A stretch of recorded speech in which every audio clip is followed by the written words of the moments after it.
From Comedy Central's World News headquarters in New York, this is The Daily Show with Daly.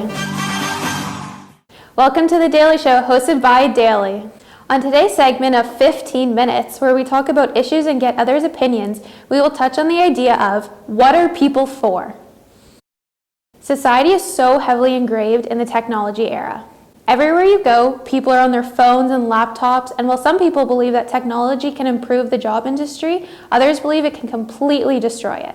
Therefore, we want to explore ideas that surround people's worth in regards to the ever-changing landscape of machines.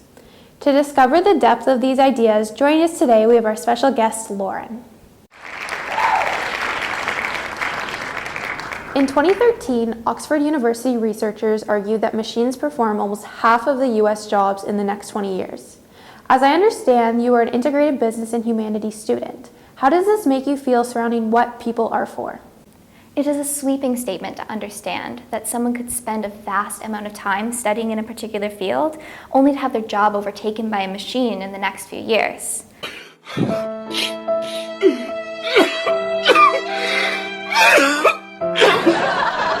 However, I still feel that this does not eliminate a human's worth. Yes, machines have opened a vast amount of doors in the business world. They've created aspects of investment and new technology to make areas of business like accounting easier. However, it takes human intelligence to create this artificial intelligence. On the humanitarian hand, the machine does not belittle a human's worth. There's still a vast area that differentiates man from machine. So what does this area entail? Humans have and behave on consciousness, the ability to feel emotions and to adapt to changes as events occur. Most importantly, humans have morality. They have the ability, based on past experiences, to decide what is wrong and what is right. A woman named Danielle Craddock runs Google's Empathy Lab, where she is essentially attempting to teach machines to feel empathy just as humans do. However, even she has stated that, in her personal opinion, it is real emotional connection, that real empathic connection, and the idea of being self-aware is a uniquely human thing. Her whole career centers on machine empathy, and even she believes it isn't truly possible. Ultimately, humans don't behave according to algorithms, and only another human can truly respond to that. I believe what you're trying to explain is that we need humans to create these machines, and that should not belittle a human's worth. It only changes the focus and aspects of humans into a more specialized force. We want to investigate how humanity would react if the revolution of machines became so prominent in our society that almost all jobs could be performed by machines. Moving on to the next section of our segment, we will ask people from different faculties their view on technology.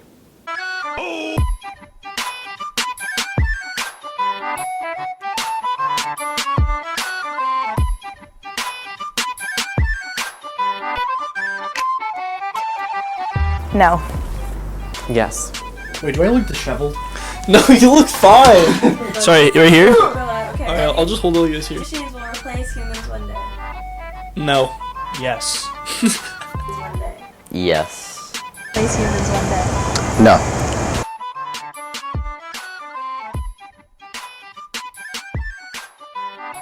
So, with the way things are already going, it's kind of on its path to being taken over by machines, and I think that this is something that it's not really preventable at this point. So, if anything, we just need to look at it from a positive viewpoint, and it is going to be making things more efficient when there's less human intervention and less room to have mistakes being made. I don't like the fact that machines might one day replace humans because that would put millions of people out of their jobs, but I do think that it would be more efficient. I don't even know to answer. I don't know. I'm gonna say. I'll go. I'm gonna say. Honestly, I would be upset because mankind wouldn't have a purpose. Okay, I'd be upset because it leaves people without jobs and it gives no purpose to like education or anything like that. I think it'd lead to higher unemployment, but it would be more efficient. In the automotive engineering industry, this is something that's already happening. So for me personally, I feel like I'm being taken out of a possible job prospect. However, the chief of operations at Amazon, Dave Clark, he said that automation doesn't destroy net job growth. It in fact increases it. And we've seen that multiple research projects shows that automation, because of its effect to be able to make things more efficient and less costly, it's actually able to increase consumer demand and ultimately production of jobs.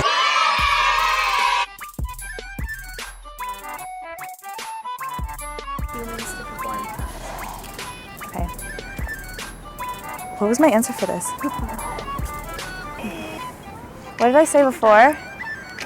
No, I do not believe that we need humans to perform tasks. In my opinion, machines would do a better job than humans, and there'd be less room for error. As we see through the work of humans, we tend to mess up a lot. I feel like with machines, there is less room for them to mess up. I think... Yeah, humans are needed for tasks because there's always like meticulous things that like robots or machines will never be able to do. Ooh, kill him! Do we need humans to perform tasks? Yes, we do, because robots can't critically think like humans can. Do we need humans to perform tasks? Yes, I do believe that we always will need humans to perform tasks. This is because machines cannot offer something that a human touch can provide. Something, for example, as taking care of somebody in a hospital, where there's a level of emotional care that is required for the consumer. A machine cannot provide this because they are unable to experience emotion, whereas this is required by a human.